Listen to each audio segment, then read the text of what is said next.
வணக்கங்கன்னு தஞ்சாவூர் மண் செம்ம சூப்பரான ஒரு லன்ச் ரெசிபி தான் இன்றைக்கி நம்ம பார்க்க போகிறோம். கண்ட்ரி எக்கு பொட்டேட்டோ கிரேவி தான் பார்க்க போகிறோம். நாட்டுக்கோழி முட்டை உருளைக்கிழங்கு கிரேவி தான் பார்க்க போகிறோம். அதுக்கு தேவையான எல்லா பொருளும் என் பொண்டாட்டி எடுத்து வச்சுட்டு அப்படியே அந்த மசாலா அரைக்கிறதுக்கு சோம்பு, தக்காளி, வெங்காயம், பச்சை மிளகா, பூண்டு எல்லாத்தையும் எடுத்து ஃபஸ்ட்டு வடச்சட்டியில் சுத்தமான தேங்காய் எண்ணெய், இந்த கிரேவி தேங்காய் எண்ணெயில் வச்சு சாப்பிட்டு பாருங்கள். ரொம்ப ரொம்ப அல்டிமேட்டாக இருக்குங்க. இது 3 பேருக்கான பண்ணுறோம். 4 முட்டை போட்டு பண்ணுறோம். எத்தனை முட்டை? 4 முட்டை. நாட்டுக்கோழி முட்டை 4 முட்டை 40 ரூபா. தேவையான அளவு சோம்பு, சீரகம் எல்லாம் அப்படியே வதக்கிக்கிட்டே இருக்கும்போது சோம்பு கோல்டன் ப்ரௌன் கலர் வரும்போது நீங்கள் பூண்டு எவ்வளோக்கு எவ்வளோ சேர்க்குறீங்களோ அவ்வளோக்கு எவ்வளோ நல்லது. முடிஞ்சால் இஞ்சி போட்டுக்குங்க. தக்காளி, சின்ன வெங்காயம். அங்கே பாரு, என் பொண்டாட்டி அரைக்கிறதுனால இஞ்சியை நறுக்கி அப்படியே போட்டால் கிட்டத்தட்ட ஒரு 2 தக்காளி, 2 பெரிய வெங்காயம் இல்லைங்க, ஒரு 150 கிராம் சின்ன வெங்காயம், 2 பச்சை மிளகா. இது நாட்டுக்கோழி முட்டை உருளைக்கிழங்கு குருமா தான் நம்ம வைக்க போகிறோம். கிரேவி செம்ம சூப்பராக இருக்கும். நீங்கள் வீட்டில் ட்ரை பண்ணி பாருங்கள். கூட ஒரு பெரிய வெங்காயம் தெரியாதனமாக எனக்கு தெரியாமல் சேர்த்துருக்கா போலக்கு என் பொண்டாட்டி. என்னென்ன சொல்கிறோம் பாருங்க, கம்பி கட்டுற கதையெல்லாம் எடுத்து போடுறோம். வெங்காயம், பெரிய வெங்காயம், சின்ன வெங்காயம், பூண்டு, பச்சை மிளகா, சோம்பு எல்லாமே கோல்டன் ப்ரௌன் கலர் வர வரைக்கும் எந்த ஒரு தண்ணி எண்ணெய் எதுவும் சேர்க்காமல் விடாமல் கிண்டிக்கிட்டே இருக்கணுங்க. அப்போ அந்த வெங்காயம் லைட்டாக அந்த கருகின வாடை வரும் பார்த்திங்களா, அது அப்படியே அந்த குருமாவோட சேரும்போது செம்ம சூப்பரான ஸ்மெல் வரும். இது நல்ல கோல்டன் ப்ரௌன் கலர் வர வரைக்கும் கைவிடாமல் கிண்டிட்டு, எண்ணெய் பாருங்கள் நிறையாவே இருக்காது, எண்ணெய் கம்மியாக தான் ஊற்றிருப்பா.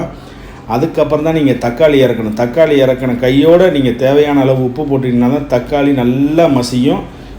இதுக்கு மட்டும் இல்லை, நீங்கள் எந்த ஒரு இதுக்கும் நீங்கள் தக்காளி போட்டவொன்னே தான் உப்பு போடணும். செம்ம சூப்பரான அந்த ஸ்மெல்லு, தக்காளி, அந்த போட்டிருக்க பட்டை, சீரகம், சோம்பு எல்லாத்தோட வாடையும் அல்டிமேட்டாக இருக்குங்க. நீங்கள் ஒரு தடவை வீட்டில் அதை ட்ரை பண்ணி பாருங்கள். நம்ம வீடியோ கொஞ்சம் லைக் பண்ணுங்கள், ஷேர் பண்ணுங்கள், கமெண்ட் பண்ணுங்கள். இந்த சோலோ வீடியோ கிரியேட்டருக்கு உங்கள் சப்போர்ட்டு, உங்கள் சப்ஸ்கிரைபரு இந்த வீடியோ ஷேர் பண்ணுறதுல தான் இருக்குது. நான் டெய்லி ஒரு வீடியோ போகணுன்னு ஒரு முடிவில் தான் இருக்கேன். சில பேர் 8 வீடியோவில் 10 லட்சம் சப்ஸ்கிரைபர் வந்திருப்பாங்க. நான் எடுத்தவனே ஜெயித்தவன் கிடையாது, தோற்று ஜெயித்தவன். அதனால் நான் சோர்வுங்கிறது எனக்கு கிடையவே கிடையாது. என் சப்ஸ்கிரைபருக்காக டெய்லி நான் வீடியோ போட்டுட்டு தான் இருப்பேன். தக்காளி பிரிஞ்சு வந்துருச்சு. அதில் மேலே லைட்டாக கசகசா உடம்புக்கு அவ்வளோ நல்லது. அதுக்கப்புறம் கொஞ்சமாக பொட்டுக்கடலை, எண்ணி பார்த்தா ஒரு 40 பொட்டுக்கடலை, ஒரு 1/4 மூடி தேங்காய் போட்டு நல்லா வதக்குன்னு வதக்கி எடுக்கணும். என்னடி சொல்கிற? நீ என்ன சொல்கிற? நல்லா தேங்காய் நல்லா வதக்கினதுக்கப்புறம் அதை ஆற வச்சு மிக்ஸி ஜாரில் போட்டு நல்லா மைய அரைச்சிடணுங்க. எப்படி நல்லா மைய அரைச்சிடணும்? தோசை மாவு, இட்லி பத மாவில் அதை விட நல்லா மைய அரைச்சாதான் உங்களுக்கு குருமா செம்ம சூப்பரான டேஸ்ட்டில் கிடைக்கும்.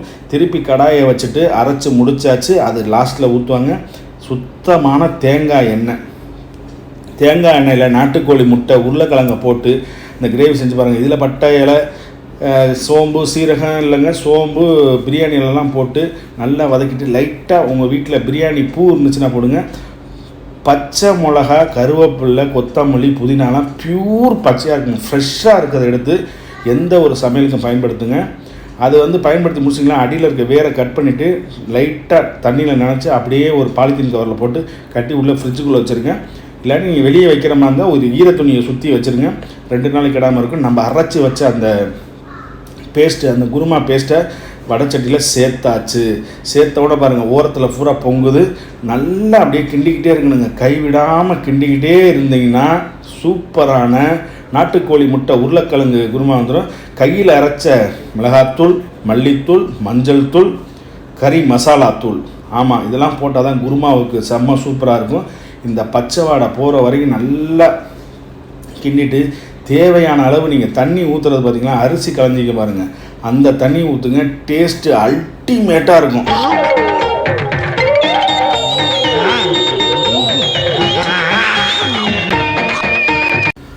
அந்த குருமா ஸ்மெல்லுக்கே நம்ம வடிவேல் சார் சாப்பிட்ற மாதிரி தான், அப்படி தான் சாப்பிட தோணும். நல்ல குருமா கொதிச்சு வந்துருச்சு. இப்போதைக்கு நீங்கள் வேக வச்ச பேபி பொட்டேட்டோவாக இருந்தால் இன்னும் சூப்பராக இருக்கும். பெரிய பொட்டேட்டோவாக இருந்தால் அதை கையால் மசிக்காதீங்க. 4 8 போடுங்க, 8 16 போடுங்க. அப்படி வெட்டி அப்படியே அந்த குருமாவில் இறக்கிட்டு அதுக்கப்புறம் வேக வச்ச 3 முட்டைங்க, 4 முட்டை போடல, 3 நாட்டுக்கோழி முட்டை 30 ரூபாங்க. ஒரு நாட்டுக்கோழி முட்டையோட ரேட்டு 10 ரூபா. ஒரிஜினல் நாட்டுக்கோழி முட்டை கிடைக்கும் இடம் பழைய பஸ் ஸ்டாண்டு. ஆமாம், தஞ்சாவூர் பழைய பஸ் ஸ்டாண்டில் கிடைக்கும். நம்ம வீடியோ பிடிச்சா லைக் பண்ணுங்கள், ஷேர் பண்ணுங்கள், கமெண்ட் பண்ணுங்கள். இது மாதிரி விதவிதமான ரெசிபியோடு வரேன், விதவிதமான இடங்களுக்கு போய் உங்களுக்காக வீடியோ போகிறேன். Solo creator. நம்ம சேனலுக்கு நீங்கள் தான் சப்ஸ்கிரைப் பண்ணணும். இது நம்மளோட சேனல், என்னோட சேனல் கிடையாது, இது நம்மளோட சேனல். ஆமாங்க, கண்டிப்பாக நம்ம சேனல் ஒரு காலத்தில் வளர்ந்து வரும்போது என்னென்ன பண்ணணுமோ அத்தனை சப்ஸ்கிரைபருங்க அத்தனையும் நான் பண்ணுறதுக்கு ரெடியாக இருக்கேன். அப்படியே சின்ன சின்னதாக வெட்டின மல்லி இலையை போட்டு அப்படியே மூடி வச்சு டிஃபன் பாக்ஸில் சோத்தை அடைச்சி இதை அப்படியே ஒரு கிண்ணியில் ஊற்றி கொடுத்தா சாப்பிட்டா அல்டிமேட்டாக இருக்கும். ஷேர் பண்ணுங்கள் ப்ளீஸ். வணக்கம். எல்லாரும் மறக்காமல் பைந்தமிழ் விளாக்ஸ் சேனலை வந்துக்கிட்டு சப்ஸ்கிரைபரு, கமெண்டு, அப்புறம் லைக்கு, ஷேரு எல்லாத்தையும் பண்ணி விட்ருங்க. நன்றி, வணக்கம்.